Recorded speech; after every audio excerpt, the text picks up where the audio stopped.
ஓம் ஸ்ரீ பிரித்யங்கரா தேவியே போற்றி போற்றி. நல்லதே நினைப்போம், நல்லதே நடக்கும். சக்தி பிரித்யங்கரா குழந்தைகளுக்கு இந்த தாயின் ஆசீர்வாதம் என்றுமே முழுமையாக கிடைக்கட்டும். அன்பு பிள்ளையே, உன்னுடைய குலதெய்வத்தை காண வேண்டிய நேரம் வந்துவிட்டது.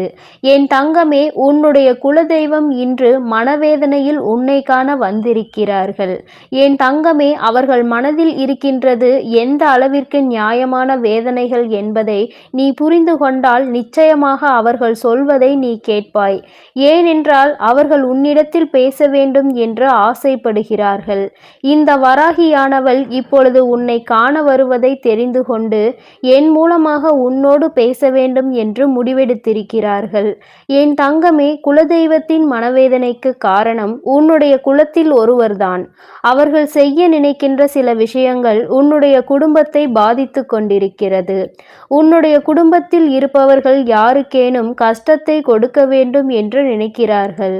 அவர்கள் தன்னுடைய வேண்டுதலை குலதெய்வத்திடமே சென்று வைத்திருக்கிறார்கள். குலதெய்வத்தின் முன்னால் நின்று கொண்டு ஒரு குடும்பத்தை அழிக்க வேண்டும் என்று வேண்டுதல் வைத்தால் அது குலதெய்வத்திற்கு எத்தனை பெரிய வேதனையை கொடுத்திருக்கும் என்று உன்னால் உணர முடிகிறதா? குலதெய்வம் உன்னுடைய வாழ்க்கையில் ஏற்படுத்தி இருக்கிற பல நல்ல விஷயங்களையும் செய்திருக்கிறார்கள்.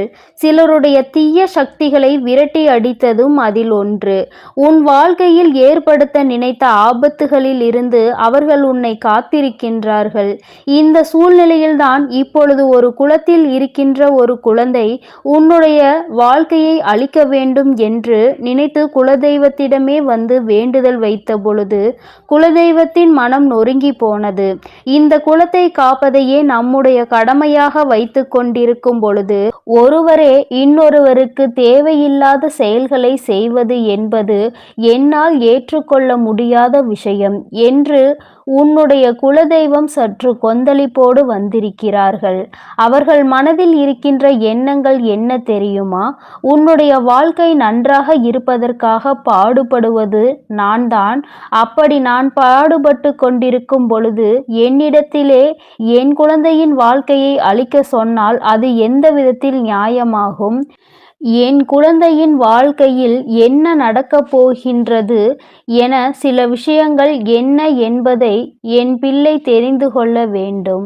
நம்முடைய குலதெய்வம் நமக்காக எதுவும் செய்யவில்லை என்று என் குழந்தை நினைத்துவிடக் கூடாது அல்லவா? அதனால்தான் என்னுடைய பிள்ளைக்கு சில விஷயங்களை தெளிவுபடுத்துவதற்காக இப்பொழுது நான் வந்திருக்கிறேன்.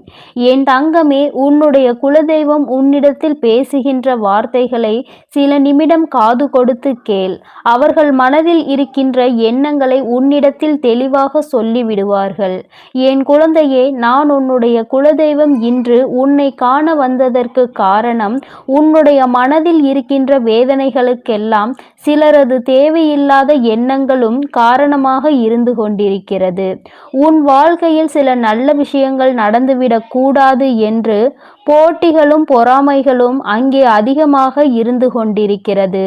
நீ இப்பொழுது யாரோடு மனஸ்தாபத்தை எடுத்துக்கொண்டு உன்னுடைய குலதெய்வ கோயிலுக்கு கூட வர முடியாமல் நின்று கொண்டிருக்கிறாயோ, அங்கு வந்தால் இவர்கள் முகத்தில் முழிக்க வேண்டி வரும், தேவையில்லாத பிரச்சனைகள் வர வேண்டும் என்று நீ மனதிற்குள் நினைத்து கொண்டு அவர்களை பார்த்து நாம் தேவையில்லாத பிரச்சனைகளில் ஈடுபடக்கூடாது என்று நினைத்து கொண்டு அங்கே வர முடியாமல் தவித்து நின்று கொண்டிருக்கிறாய் அல்லவா?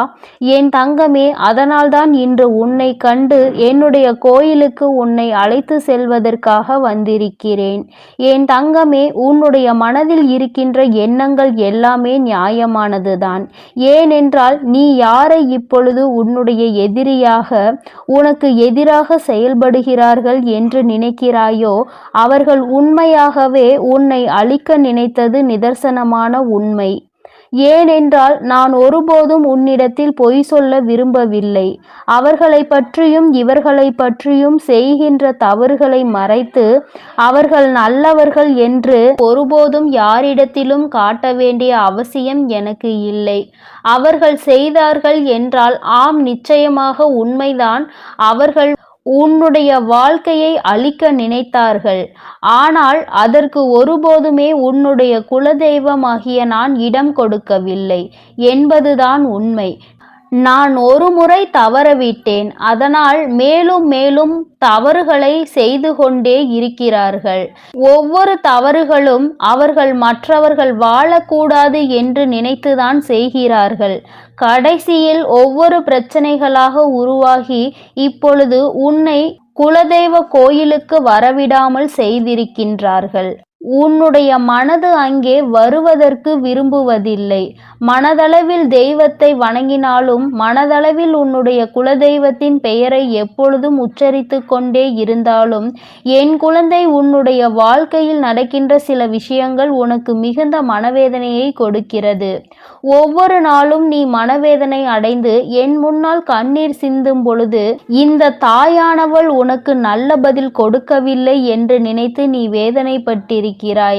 என் தங்கமே, உன் அம்மா நான் உன்னுடைய வாழ்க்கையில் நிச்சயமாக உனக்கு பல நல்ல விஷயங்களை செய்து கொடுக்க காத்து கொண்டிருக்கிறேன்.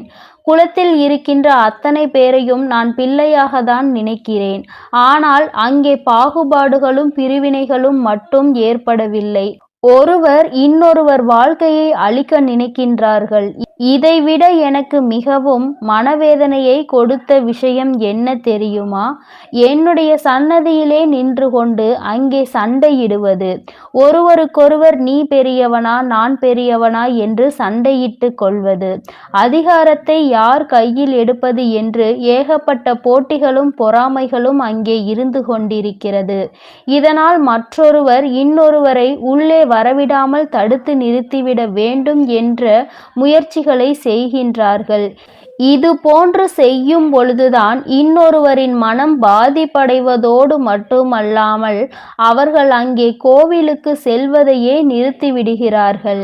இப்பொழுது குலதெய்வத்தின் அருள் கிடைத்தால்தான் எல்லா தெய்வங்களின் அருளும் கிடைத்தது போன்ற உணர முடியும் என்பதனால் என் பிள்ளை குலதெய்வத்தை மனதார வணங்கி எப்படியேனும் நம் குலதெய்வத்தினிடமிருந்து ஆசிகளை பெற்றுவிட வேண்டும் என்று எல்லோரும் நினைக்கிறார்கள். குலதெய்வம் உன்னை ஆசீர்வதிக்காவிட்டால் உன்னிடம் ஏதோ குறை இருக்கிறது, தவறு இருக்கிறது என்றுதான் அர்த்தம். ஏதோ ஒரு தவறு இருக்கிறது என்பதை மற்ற தெய்வங்களும் உணர்ந்து கொண்டு உனக்கு ஆசிகளை வழங்க முன்வர மாட்டார்கள் என்பதை புரிந்துகொள். என் தங்கமே, எப்பொழுதுமே குலதெய்வத்தின் முன்னால் நிற்கும் பொழுது பணிவு வேண்டும். யாரையும் கெடுக்கக்கூடாது என்ற எண்ணம் வேண்டும். மற்றவர்களுக்கு அதிலும் வயது முதிர்ந்தவர்களுக்கு மரியாதையையும் மதிப்பினையும் நிச்சயமாக கொடுக்க வேண்டும். இல்லை என்று கையேந்தி விட்டால் இருப்பதை கொடுத்து உதவ வேண்டும்.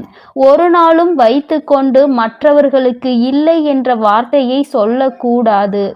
என் தங்கமே, அம்மா உன்னுடைய வாழ்க்கையில் உன்னோடு சேர்ந்துதான் சில நல்ல விஷயங்களை செய்ய முடியும் என்றால் அதனை நான் நிச்சயமாக செய்து விடுவேன் என்பதை நீ புரிந்து கொள்ள வேண்டும்.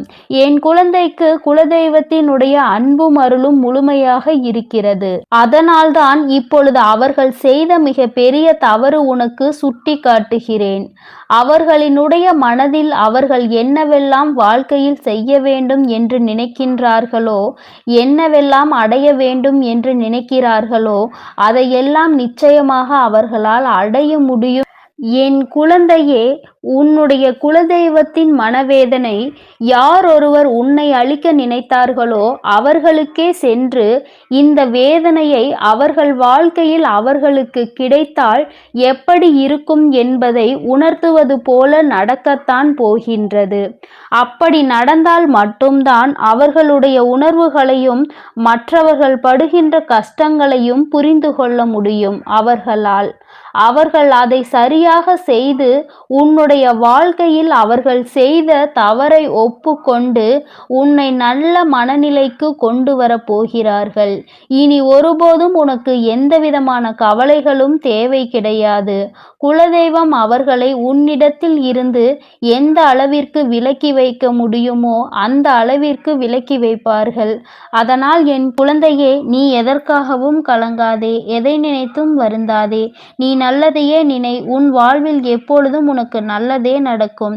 இந்த குலதெய்வத்தினுடைய ஆசீர்வாதங்களும் உன் வராகி அம்மாவினுடைய ஆசீர்வாதங்களும் எப்பொழுதும் உனக்கு முழுமையாக கிடைக்கும். என் அன்பு குழந்தைக்கு இந்த சக்தி பிரித்யங்கராவின் அன்பும் ஆசீர்வாதமும் முழுவதுமாக கிடைக்கும். ஓம் ஸ்ரீ பிரித்யங்கரா தேவியே போற்றி போற்றி. ஓம் ஸ்ரீ பிரித்யங்கரா தேவியே போற்றி போற்றி.